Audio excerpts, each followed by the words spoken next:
This meeting is being recorded.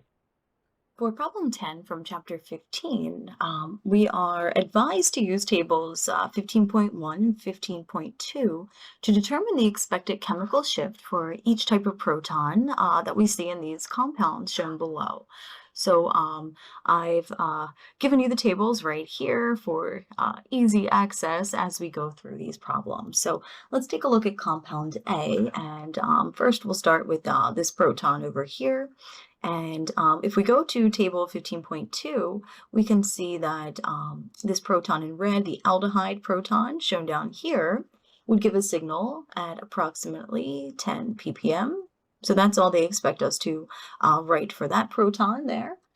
Next, we have these two protons here, and we should expect those to be approximately around 3 ppm. Those are allylic, right? They are allylic, so they are around 2, and then they are +1 because they are next to that carbonyl. So we would expect approximately a 3 ppm signal for these two protons here. Next, we have this proton here, and we expect both this one and this one. They will give two distinct signals because they have two different electronic environments, but both of these would be somewhere, these are considered vanillic, right? So they would be somewhere between about 4.5 to 6.5 ppm. So again, that's for both of these protons shown here. Next, we have these two guys here. We'll squeeze these in. These should be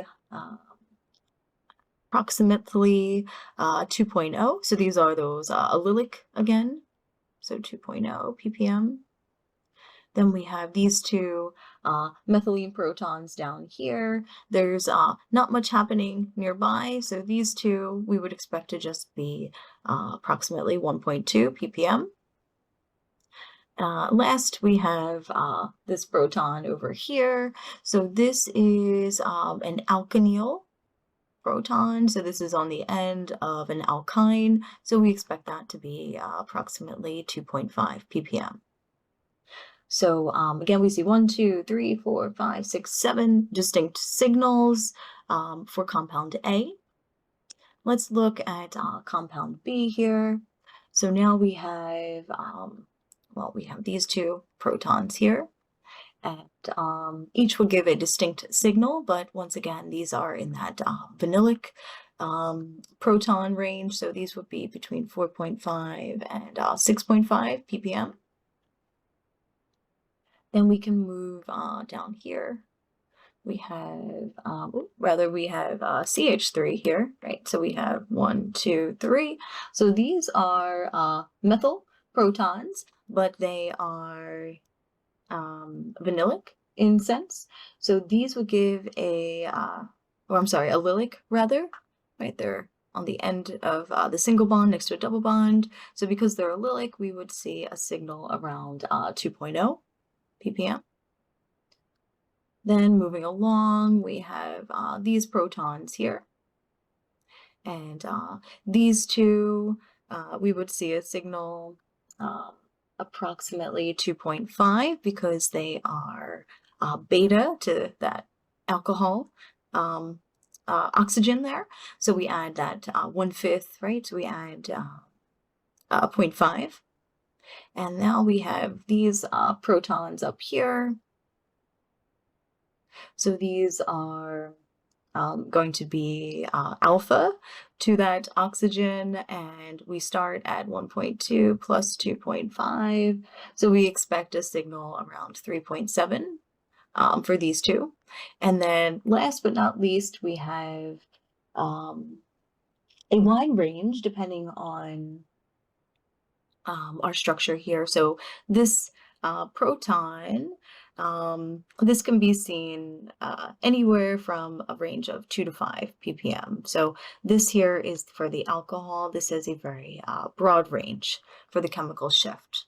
So again, we see 1, 2, 3, 4 six distinct signals for compound B here. Let's look at C and see if we can do the same as we have been. So for compound C, let's see, we can start over here. So we see our methyl allylic protons around 2.0 ppm here, right? So those are our allylic. And then we have also, right, these are also allylic here, so these would also be around 2.0. And then we have one more group that all would experience around 2.0 ppm, and these all fall under that same category of being allylic protons. Then we have a vinylic proton here, so remember that's that higher shift and a wider range. So we have 4.5 to 6.5 here. We would expect to see that signal. So what do we have? 1, 2, 3 signal, 4 signals down. Now over here we have methylene protons here. Nothing exciting happening, so they're just at 1.2 ppm, and the same for these. So 1.2 again for these two protons. So we can see we have 3 signals at 2.0, 2 at 1.2, and then that one signal for the vinylic proton between 4.5 and 6.5. So let's take a look at this last compound, compound D here. We'll switch color to make things nice and clear. So again, we're going to look at, let's see, we can start with this proton here. So this one's our alkenyl proton, so this would be around 2.5 ppm.